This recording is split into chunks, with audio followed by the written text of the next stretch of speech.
வணக்கம் நண்பர்களே. நம்ம பாரத தேசத்துல கோயில்களுக்கு பஞ்சமே கிடையாதுங்க. நம்ம முன்னோர்கள் நம்ம வாழ்க்கையில நல்லபடியா இருக்கணுங்கிறதுக்காக பல கோயில்களை அமைச்சு கொடுத்திருக்காங்க. குறிப்பா தமிழ்நாட்டுல ஏகப்பட்ட கோயில்கள் இருக்கு. இந்த கோயில்கள்ல நம்ம போய் பிரார்த்தனை பண்ணிட்டு வரும்போது நம்ம வாழ்க்கைக்கு நல்ல வளர்ச்சியை கொடுக்குது. அதே மாதிரி ஒவ்வொரு கோயிலுக்கும் ஒரு சாநித்தியம் இருக்கு, ஒரு வரலாறு இருக்கு, ஒரு கதை இருக்கு. அந்த வரிசையில இன்னைக்கு நாம கும்பகோணத்துக்கு பக்கத்துல இருக்கிற ஒரு கோயிலை பத்தி தான் நம்ம பார்க்க போறோம்.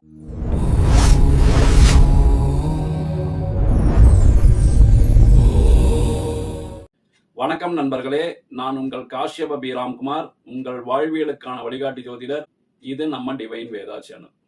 இன்னைக்கு நம்ம பார்க்க போற கோயில் கும்பகோணத்து பக்கத்துல சூரியனார் கோயிலுக்கு 1 கிலோமீட்டர் தூரத்துல இந்த கோயில் இருக்கு.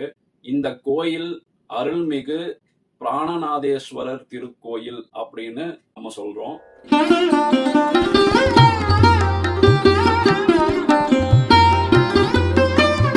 கோயில் இருக்கிற ஊர் திருமங்கலக்குடி.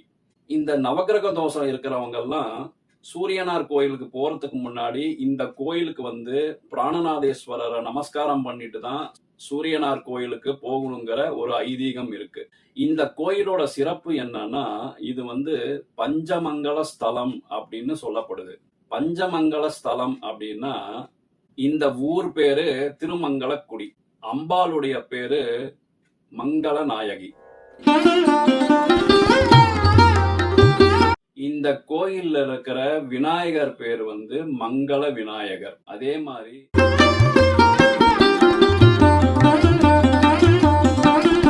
இந்த கோயிலோட கோபுரத்து பேர் மங்கள விமானம். இந்த கோயிலோட தீர்த்தத்து பேர் மங்கள தீர்த்தம்.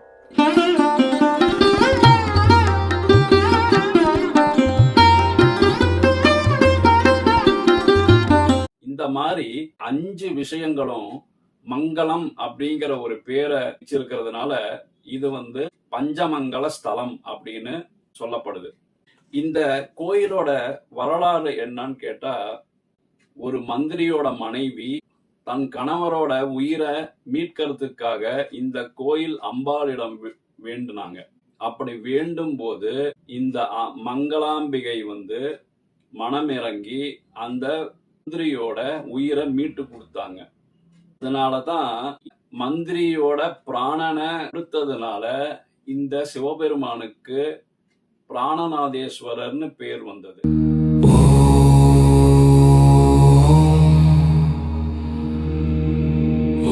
அந்த மந்திரியோட மனைவிக்கு மாங்கல்ய பாக்கியத்தை கொடுத்ததுனால அம்பாளுக்கு மங்களாம்பிகை அப்படின்னு பேர் வந்தது.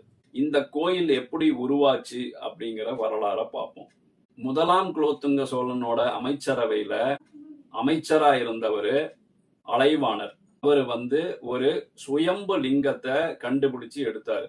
அந்த சுயம்பு லிங்கத்துக்கு ஒரு கோயில் கட்டணும்னு சொல்லி அவருக்கு ஆசை இருந்தது. அதனால என்ன பண்ணாருன்னா, மன்னருக்கே தெரியாம வரி பணத்தை எடுத்து செலவு பண்ணி அந்த சிவபெருமானுக்கு ஒரு கோயிலை கட்டினாரு. இந்த விஷயம் அந்த மன்னனுக்கு தெரிய வந்தது. உடனே அந்த மன்னனுக்கு பயங்கர கோபம். இந்த அமைச்சரோட தலையை வெட்டுங்கன்னு சொல்லி உத்தரவு போட்டார். உடனே அந்த அமைச்சரோட தலையும் கொய்யப்பட்டது. இந்த விஷயம் கேட்டு அந்த அமைச்சரோட மனைவி என்ன பண்ணாங்கன்னா, பிராணநாதேஸ்வரர் கோயிலுக்கு போனாங்க. போய் அம்பாள் காலை பிடிச்சு கதறி அழுது, எப்படியாவது நீதாம்மா என்னுடைய கணவரோட உயிரை மீட்டு கொடுக்கணும் அப்படின்னு சொல்லி கொண்டாடுனாங்க. உடனே அந்த அம்பாளும் மனமிறங்கி அப்படியே ஆகட்டும் அப்படின்னு சொல்லி ஆசீர்வாதம் பண்ணாங்க. இந்த அலைவாணர் என்ன பண்ணாருன்னா, என்னுடைய உயிர் போனதுக்கு அப்புறம் என்னுடைய உடலை திருமங்கலக்குடிக்கு தான் எடுத்துட்டு போகணும்னு சொல்லி ஏற்கனவே கேட்டு இருந்தாரு. அத பிரகாரம் அவருடைய உடலை திருமங்கலக்குடிக்கு எடுத்துட்டு வந்தாங்க. திருமங்கலக்குடியோட எல்லையை தொட்ட உடனேயே அந்த அமைச்சருக்கு உயிர் வர ஆரம்பிச்சிருச்சு. இந்த விஷயம் கேட்டு உடனே கோயிலுக்கு ஓடுனார். அந்த பிராணநாதேஸ்வரர் அப்படியே கட்டி பிடிச்சு அழுக ஆரம்பிச்சார்.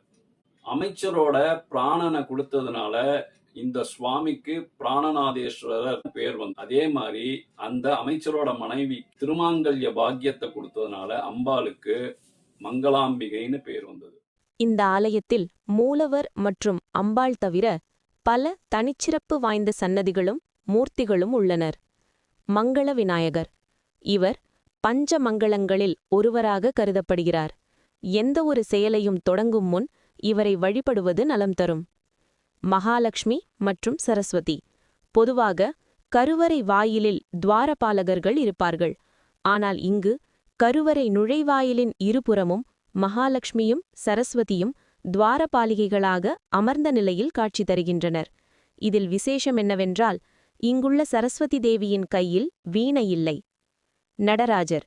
இங்கு 2 நடராஜர் உற்சவமூர்த்திகள் உள்ளனர்.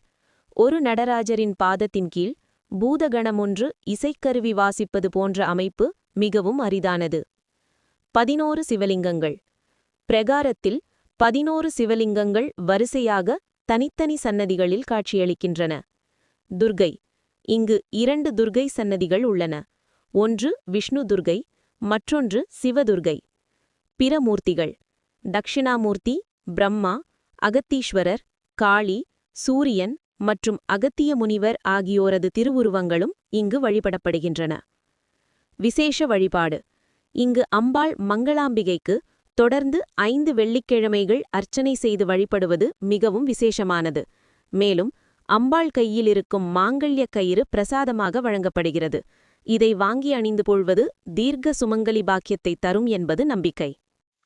இந்த திருக்கோயிலின் முக்கிய சிறப்பம்சங்கள்: சரும நோய்கள் அல்லது தீராத வியாதிகளால் பாதிக்கப்பட்டவர்கள் ஞாயிற்றுக்கிழமைகளில் பகல் 12 மணிக்கு இங்குள்ள வெள்ளெருக்கு இலையில் உப்பில்லாத தயிர் சாதத்தை சுவாமிக்கு நிவேதனம் செய்து அதனை பிரசாதமாக உட்கொண்டால் நோய் குணமாகும் என்பது நம்பிக்கை.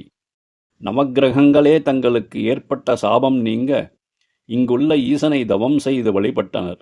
எனவே நவக்கிரகங்களுக்கு என்று தனி சன்னதி கிடையாது. சூரியனார் கோயில் செல்பவர்கள் முதலில் இங்கு வழிபட்ட பின்னரே அங்கு செல்ல வேண்டும் என்பது மரபு. இந்த ஆலயத்தின் நந்தவனத்தில் உள்ள வில்வ மரம் மிகவும் சூக்ஷ்மமானது. பொதுவாக வில்வம் 3 இதழ்களை கொண்டது. ஆனால் இங்கு 11 இதழ்கள் கொண்ட அபூர்வ வில்வ இலைகள் காணப்படுகின்றன. இது ஏகாதச ருத்ரர்களின் சக்தியை ஒருங்கே குறிப்பதாக கருதப்படுகிறது. ஜோதிட ரீதியாக ஒருவருக்கு விதியின் பயனாக நோய் அல்லது கண்டம் ஏற்படும் போது நவக்கிரகங்களே இந்த விதியை மாற்ற அதிகாரமற்றவர்கள். ஆனால் காலவ முனிவருக்கு வரவிருந்த நோயை தடுத்ததற்காக பிரம்மனால் சபிக்கப்பட்ட நவக்கிரகங்கள் தங்களின் சாபம் நீங்க தவம் செய்த இடம் இது. நவக்கிரகங்களால் ஒருவரது தோஷத்தை நீக்க முடியாவிட்டாலும் அவர்கள் வணங்கிய இத்தலத்து ஈசன் அந்த தோஷத்தை நீக்குவார். அதனால்தான் இங்கு நவக்கிரகங்களுக்கு தனி சன்னதி கிடையாது. அவர்களே இங்கு லிங்க வடிவில் ஐக்கியமாகியிருப்பதாக ஐதீகம். 3 முகங்கள் கொண்ட ஈசன். கருவறையிலுள்ள சிவலிங்கம் மிகவும் உயரமானது.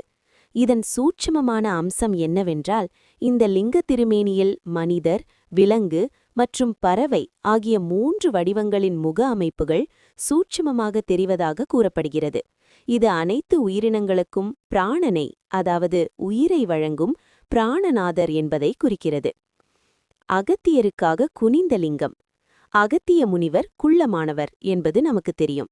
இங்குள்ள ஆவுடையாரை விட லிங்கத்தின் பானம் அதிகம்.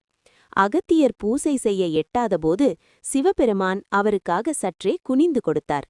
இன்றும் உற்று நோக்கினால் லிங்கம் லேசாக சாய்ந்திருப்பதை பார்க்கலாம். பித்ருதோஷ நிவர்த்தி. அகத்தீஸ்வரர் லிங்கம். கோவிலின் உள் பிரகாரத்திலுள்ள அகத்தீஸ்வரர் லிங்கத்திற்கு அமாவாசை தினங்களில் அபிஷேகம் செய்வது ஒரு இரகசிய வழிபாடாக கருதப்படுகிறது. இது பூர்வ ஜென்ம தோஷங்களையும் முன்னோர்களின் சாபத்தால் ஏற்படும் தடைகளையும் நீக்கும் வல்லமை கொண்டது. 3 தலவிருட்சங்கள். பெரும்பாலான கோவில்களில் ஒரு மரம்தான் தலவிருட்சமாக இருக்கும். ஆனால் இங்கு கொங்கு, இலவம், வெள்ளெருக்கு என 3 மரங்கள் தலவிருட்சங்களாக உள்ளன. குறிப்பாக வெள்ளெருக்கு செடி சூரியனுக்குரியது. இந்த வெள்ளெருக்கு இலையில் தயிர் சாதம் வைத்து உண்பது ஒரு தாந்திரீக மருத்துவ முறையாகவும் இங்கு பின்பற்றப்படுகிறது. கோயிலில் செய்யப்படும் பரிகாரங்கள். ஸ்ரீ மங்களாம்பிகைக்கு 5 வெள்ளிக்கிழமை அர்ச்சனை செய்வதால் மாங்கல்ய தோஷம், நவக்கிரகங்களால் ஏற்படக்கூடிய விவாகத் தடை நீங்கி தீர்க்க சுமங்கலி பிராப்தமும் கிடைக்கப் பெறுகிறார்கள். ஸ்ரீ பிராணநாத சுவாமிக்கு 11 ஞாயிற்றுக்கிழமை அர்ச்சனை செய்வதாலும் 11 ஞாயிற்றுக்கிழமை தயிர் சாதம் அன்னதானம் செய்வதாலும் அஷ்டம சனி, ஏழழையாண்டு சனி தோஷம், நவக்கிரக தோஷம், பூர்வஜன்ம தோஷம், பித்ருக்கள் தோஷம், திசாபுத்தி, புத்திர தோஷம் நிவர்த்தியாகும். ஞாயிற்றுக்கிழமையில் பகல் 12 மணிக்கு வெள்ளை எருக்கன் இலை பிரசாதம் சாப்பிடுவதால் ஷரீரப் பிணிகள், சரும நோய்கள், முன்னோர்கள் சாபம் நிவர்த்தியாகும். அமாவாசையில் அகஸ்தியருக்கு அபிஷேகம் செய்வதால் பித்ருக்கள் தோஷம் நிவர்த்தியாகும். ஜென்ம நக்ஷத்திரப்படி ஸ்ரீ மரகதலிங்கம் அபிஷேகம் செய்வதால் புத்திர தோஷம், பூர்வஜன்ம தோஷம் நிவர்த்தியாகும். இத்திருக்கோவில் மங்களாம்பிகை அம்மன் சந்நிதியில் திருமணம் செய்து கொள்வதால் மாங்கல்ய தோஷம் நிவர்த்திப் பெறுவதோடு தீர்க்க சுமங்கலி பிராப்தமும் கிடைக்கப் பெறுகிறார்கள். ஸ்ரீ பிராணநாத சுவாமிக்கும் ஸ்ரீ மங்களாம்பிகை அம்மனுக்கும் அபிஷேகம் செய்வதால் ஆயுள் ஆரோக்கியம் கிடைக்கப் பெறுகிறார்கள். திருமணமான மாங்கல்ய தோஷம் உள்ளவர்கள் ஸ்ரீ மங்களாம்பிகை அம்மன் சந்நிதியில் மறுமாங்கல்ய பரிகாரம் செய்து கொள்வது சிறப்பு. பத்மாசனத்தில் உள்ள ஸ்ரீ மகாலட்சுமி தேவியையும் ஸ்ரீ சரஸ்வதி தேவியையும் வழிபடுவதால் லக்ஷ்மி கடாட்சமும் கல்வி மேன்மையும் கிடைக்கும்.